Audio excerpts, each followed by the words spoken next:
What's going on, you folks? Noah here. I am talking about some Star Wars Unlimited. I'm here to get a deck tech with y'all. Here for some Obi Wan Kenobi. I don't know if you all can see that. It might not be able to focus. But he uses the Force to give an experience token to a unit without an experience on it. And he deploys on 5 with Command and Heroism. Tags are Force Jedi Republic. I've always been into like the prequel trilogy, and I grew up on that, so I was really big into uh, just Obi-Wan and Anakin following their whole story growing up. So that's why I decided to choose Obi-Wan as like my go-to, I guess, more competitive leader from set 5. I know Mother Talzin just won the Galactic Championship. I was watching that. That was awesome. Philip representing the Poles. Let's get it, man. But anyway, the pairing of the base for Obi-Wan is I've decided to go with the Vergence Temple. After a little bit of testing, I decided to switch off of the Night Sister layer, which is the one that allows you, whenever you attack with a Force unit, that you get to get the Force. This one says, when the regroup phase starts, if you control a unit with 4 or more remaining HP, the Force is with you. So, as you can see, we're going to be doing a lot of big booties here in this deck. So, the first unit that we want to talk about on the ground is obviously the man himself, Gungi. So, there are 2 of him in the deck. I would go up to 3, but I've kind of been on and off of the fence about this guy. He's a 2/5, like sure, he's got a decent amount of health to take a hit and like go give out a hit. He also holds lightsabers very well. There's a couple of those in the deck, which we'll get to. But he's just a nice overall turn 1 play. He's a Force Jedi Wookiee. So he's got that Force tag, it generates you the Force. So like I said, there's only 2 of him in the deck because inherently he doesn't do anything on his own. He's just a 2/5. So now we come to the other major hitter in the deck. Sorry, this isn't ordered at all. I've been playing with this deck a little bit every now and then down at my local LGS, so it's shuffled up a little bit. But the next card is Yaddle. 2/4, restore 1, on attack. Give each friendly Jedi gains restore 1. This card is probably the best 2-drop to go on the aggro. If you're in an aggro race, this will stabilize very easily.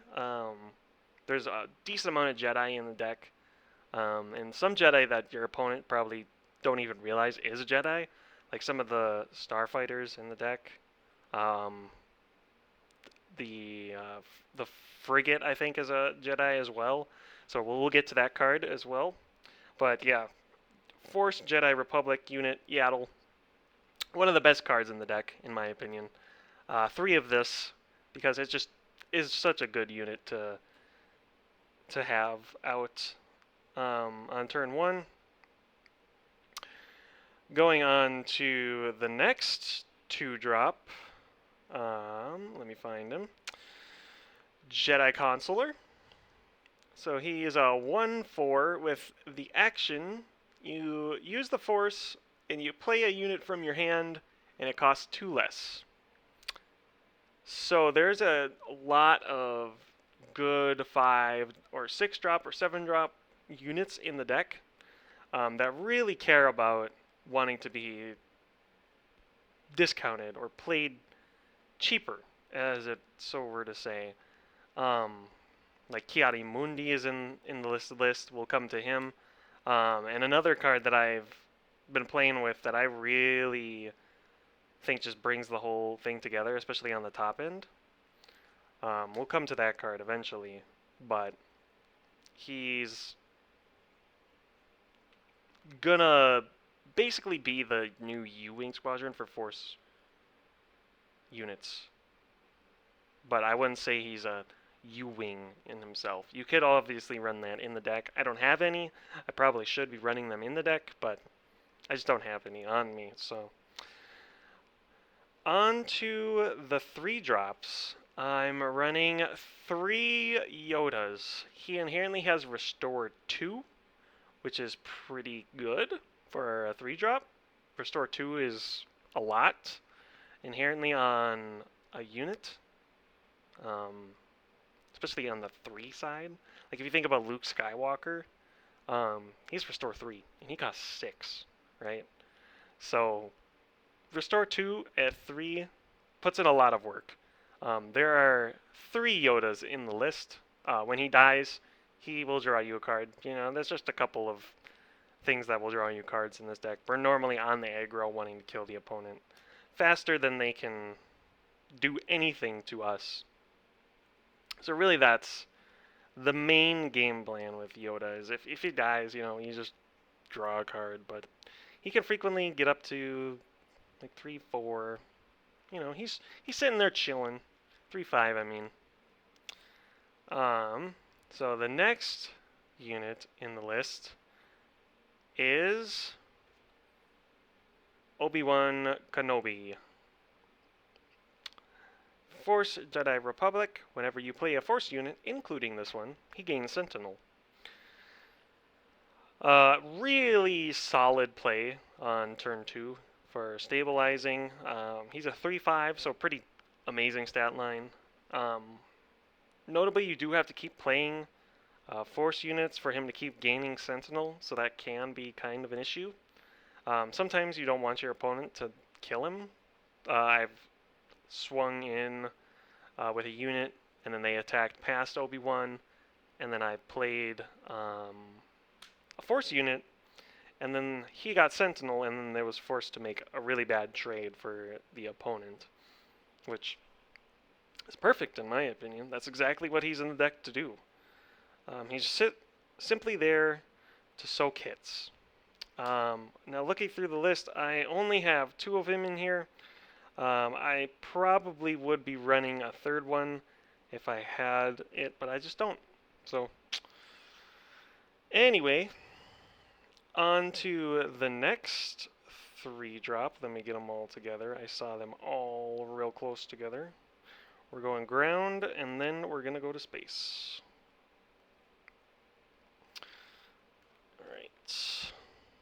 We've got 3 Maz Kanatas in the deck. This unit works really well for that turn 1 play that you have. Obviously not the Jedi Consular. That's the whole cheat stuff into play game plan. But this is really good if you want to just hit face. It gives +2 attack and allows you to attack with a Force unit right away when she comes in. She's also a 3-4.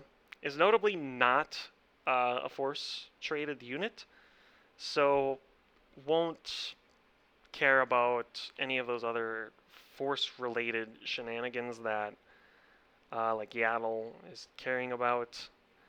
But other than that, yeah, it's really just a solid unit. I've come to really like it, playing it, attacking with Yaddle for 4, Yoda for 4. Like if Yoda's out, obviously. Obi-Wan for 5. Yeah, can get kinda nuts. Move on. Let me just make sure that there's no other 3-drop ground units. Nope. Moving on to the 4-drops, we got 3 of the Itinerant Warrior. I think this thing is insane. It's a 4-drop 4/4 with Vigilance and Heroism for a Force Jedi. It is shielded, and when it comes into play, you can use the Force and heal 3 from your base. 3. This thing having a shield is relevant because it can soak up a hit for 4. And frequently, Obi-Wan turns it into a 5/5. And having a 5/5 for 4 with a shield on it can be quite obnoxious for your opponent to deal with. I've had them be like, oh, man, this thing again? Frequently when I played this. And it's like, yes, there are, in fact, 3 of them in the deck for a reason. It is a lot of stabilization that your opponent just, if they're an aggro deck, they're like, man, I did all that damage already. You're healing that again? I'm like, yep. Moving on to the next 4-drop unit in the list, we've got 2 Eeth. 5/4 for 4, Force Jedi Republic, and when he dies, you can use the Force and put him into play tapped as a resource. Just an overall solid card. 5/4 for 4. Overstated a little bit in the attack. He frequently just sits there. Like, he either gets traded into right away because people don't want to get smacked for 5 frequently, or 6 if you use the Force with Obi Wan. But yeah, he's a really solid unit and can frequently ramp you up to 5, and then you just deploy Obi Wan right there, and then gives attack in and gives some experience token to something else. So it's really nice that way. Moving on to our next card, we got 1 Luke Skywalker. I'm not too sure how I feel about this card. I've tried him out in a couple of other lists. Like, obviously the stat line isn't great for 4, 3, 5. He's a Force Fringe, so he does give you Force if you're attacking with that Force base, like I had mentioned in the beginning of the video. But he says whenever you play another unique unit, you may use the Force, and then give him a shield and experience token. Notably, the Force is kind of important in this deck. If you want to be using that Jedi Consular, you know, giving experience tokens to your units. This deck notably can only generate the Force once a turn. But I feel that it's enough that you use Obi-Wan once a turn anyway, so you're not really using the Force more than once. And if you are, you're planning ahead, like, oh, I'm foreseeing Koth is going to die or something, right? So I'm not going to use the Force this turn, so that I can trade in stuff like that. Moving on to our next 4-drop unit, and I swear I want another one of this guy because he's just insane. Like, the power level of this guy, and I think you know who I'm talking about. Chirrut, Îmwe, 3/5. Like I said, not a great stat line, but Sentinel. When this unit is attacked, you can use the Force. The attacker gets -2/-0. You'd be surprised how much of a wrench that throws in people's plans. Because suddenly their 4/5 is now attacking as a 2/5 into this 3/5. Or their 5/5, or however big their thing is. Like, even a 6/3 won't kill this now. It'll die on the crackback because it'll become a 4/3. This will live because it has 5 HP. Has Sentinel. You've used the Force. And now you've basically 2-for-1 them.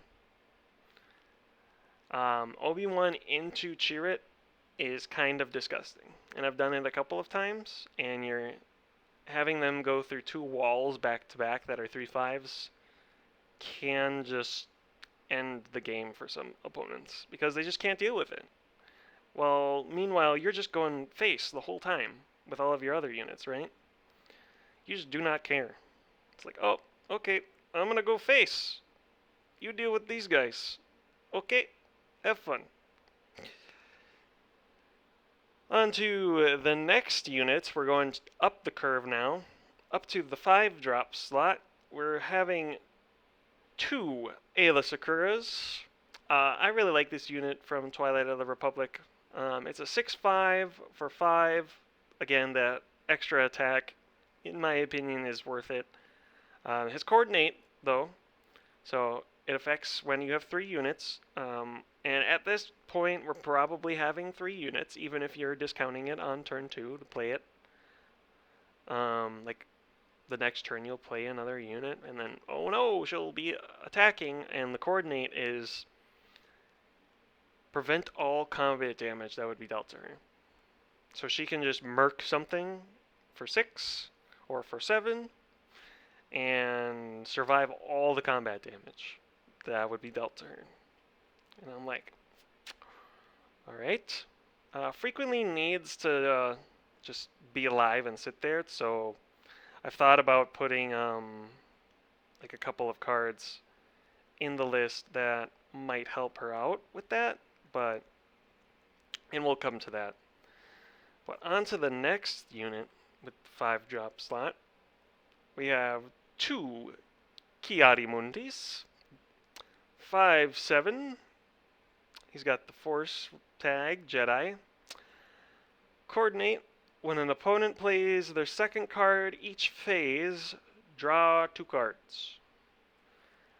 This is one of those cards that you're looking to hit off of Jedi Consular, like off of turn 2.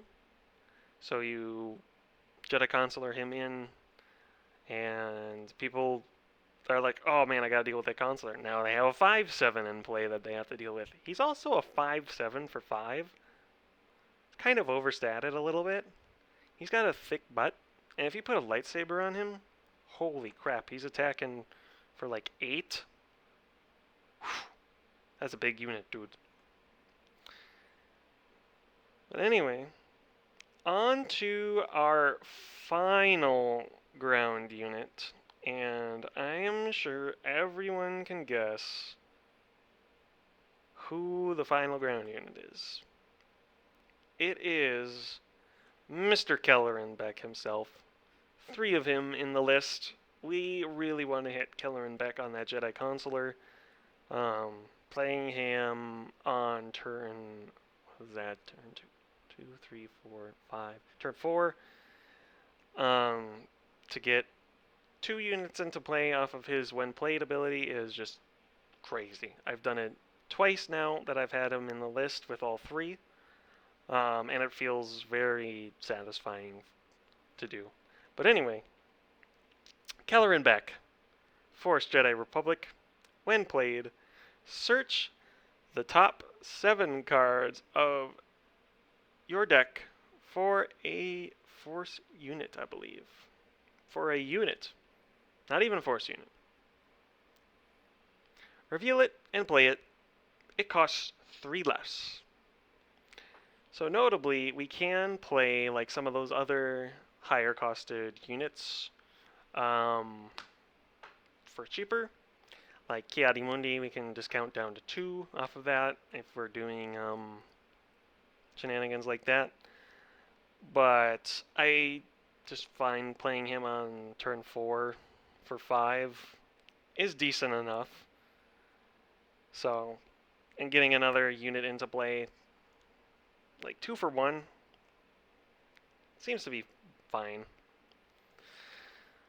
Anyway, off to space we go. Over to the Jedi Vector. Now this is one of those units that I was telling you about that has that sneaky Jedi tag. So anything that Yaddle pumps with Jedi, this will get it. So it will get restore if Yaddle attacks. This unit says it gets +1/+0 if you control another Jedi, and +1/+0 if you control a lightsaber.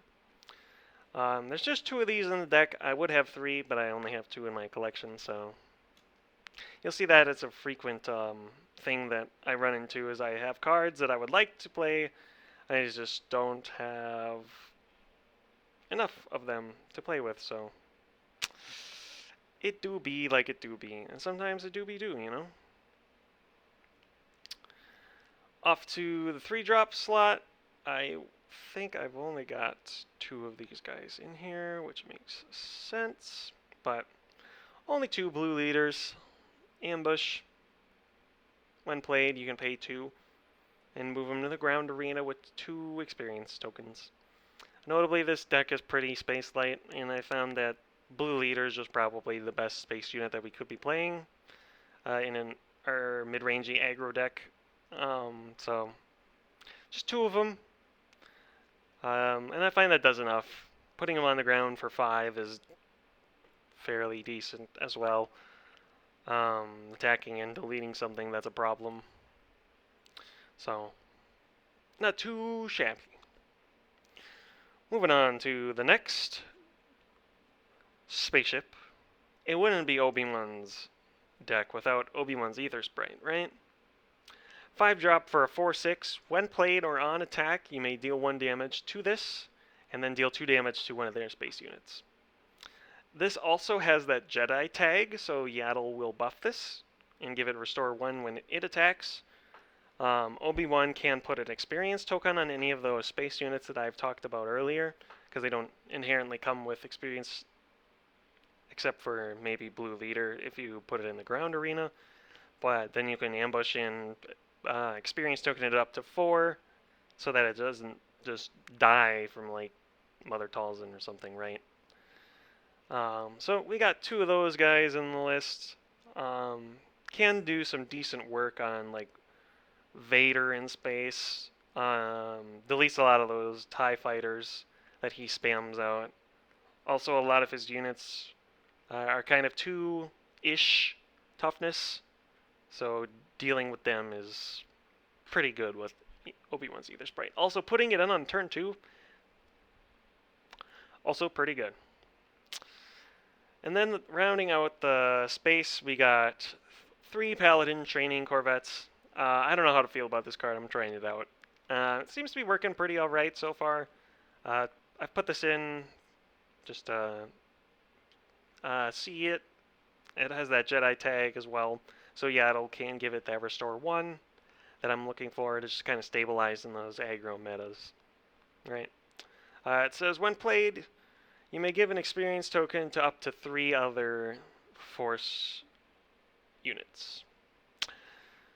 So a lot of our things on the ground are Force. I don't think that there's any Force space units yet off the top of my head.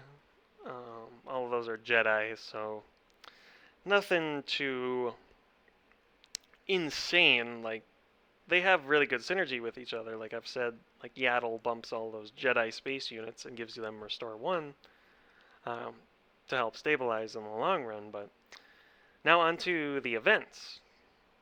I'm trying out 3 following the paths. It says search the top 8 cards for up to 2 Force units and put them into your hands. I found that I've run out of cards and things to do with Obi-Wan. So I'm trying out the following the path.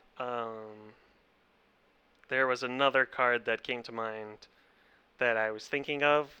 There was this actually was replaced with Kanan Jarrus. Like Kanan came out and this came in because I was just like, Kanan doesn't do a lot for me. He's a Spectre thing. Sure, he's a Force Jedi, but he doesn't really do a lot for Obi-Wan in specific, right?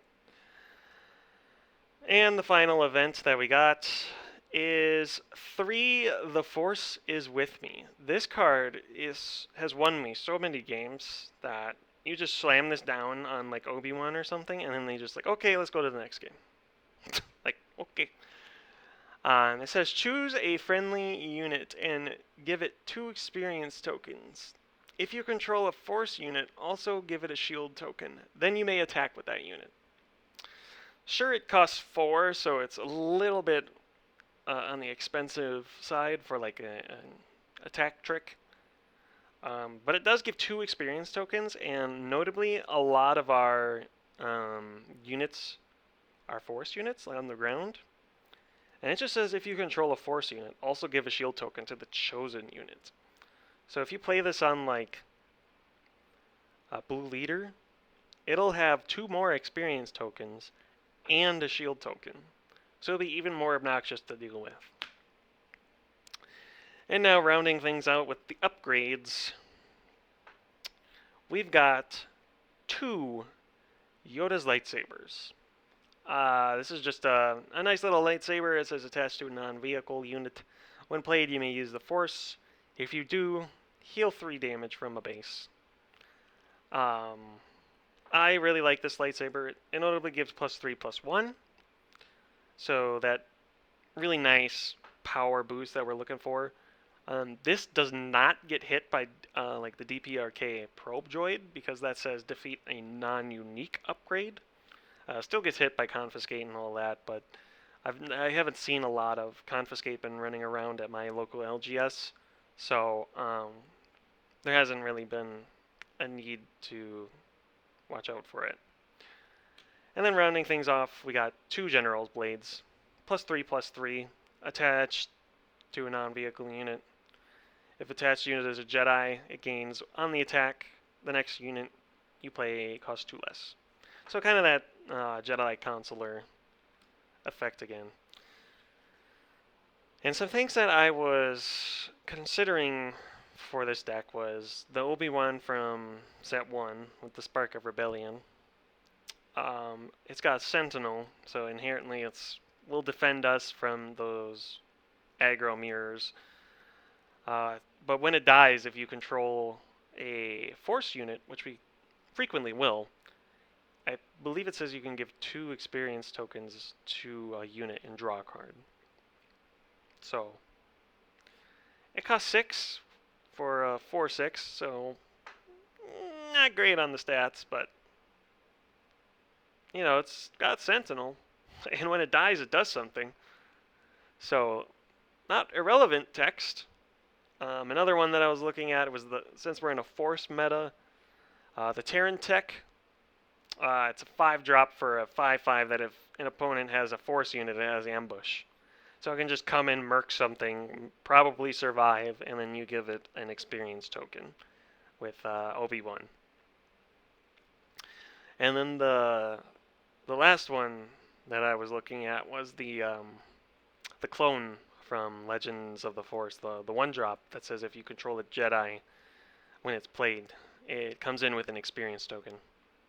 So the sideboard, I don't really have one right now because our local game store doesn't have that many players, and I found that with the last deck I was playing, Gar Saxon, I just got rolled by Mother Talzin, and I was just like, okay, I'll try something else. So this is something that I've tested out online, and it seems to be working. So y'all are free to give it a whirl. So peace out, gamers.